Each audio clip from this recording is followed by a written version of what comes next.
જય સ્વામિનારાયણ. દુઃખ વિશે ઘણું કહી શકાય, પણ ટૂંકમાં એવું કે ઘણા દુઃખ તો આપણે ઊભા કર્યા હોય છે. જેમ કે કોઈ વ્યસન કરે,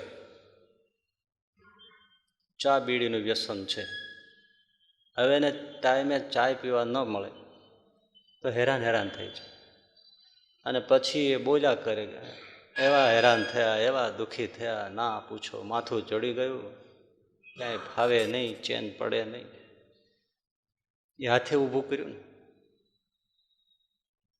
બીડી સિગરેટ ગુટકાના વ્યસન હોય ને પછી મુખમાં ચાંદા પડે, કેન્સર થાય, પીડા થાય, દુઃખ થાય, હોસ્પિટલાઇઝ થવું પડે, તો એ આપણે ઊભું કર્યું ને.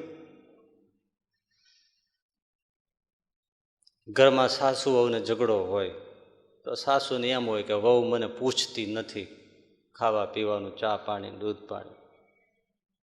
તે વહુને એમ હોય કે એ બહુ પહેલાં છે તો હું શું કામ પૂછું. સસરાને પૂછે, સમયે જમાડે, એ કાંઈ રોકે ટોકે નહીં એટલે એને સાચવે. પહેલાંને બોલવા વઢવાનું થાય કે રસોડામાં, એટલે પછી ન પૂછે. આ ઊભો કરેલો દુઃખ છે ને. થોડુંક ટેણી ઓછી કરીને અને બાને પૂછી લે, અને બા અથવા સમજણ રાખે કે હશે, હવે આ વહુ નહોતી ત્યારે હાથે જ કરતા હતા ને, તો કાંઈ દુઃખ છે. પણ બે પોતાના ઊભા કરેલા સ્વભાવના દુઃખ છોડે નહીં તો દુઃખી થાય. આના માટે કાંઈ મંદિરમાં પ્રાર્થના કરવાથી ઠાકોરજી કશી મદદ કરે નહીં.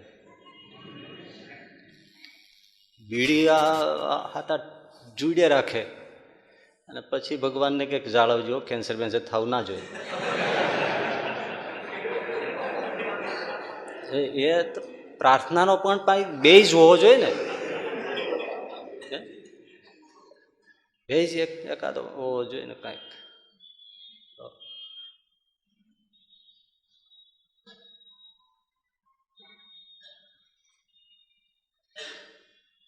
મહાદેવની આગળ 10 વર્ષથી પ્રાર્થના કરે, હે ભોલેનાથ દીકરો આપો, હે ભોલેનાથ દીકરો આપો. 10 વર્ષથી પ્રાર્થના કરે. તે એક દી શિવજીને એવી ખીચ ચડી, પ્રગટ થઈને ફેરવીને 2 લાફા ઠોક્યા. પેલા લગ્ન તો કરી લે.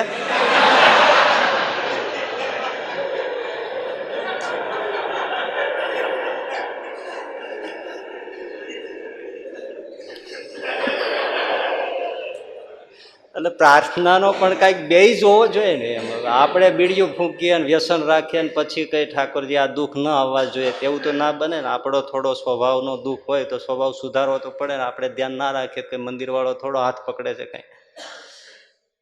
એટલે આ અમુક દુઃખ એવા છે આપણે ઊભા કર્યા છે, એનો ઈલાજ પણ આપણી પાસે જ છે.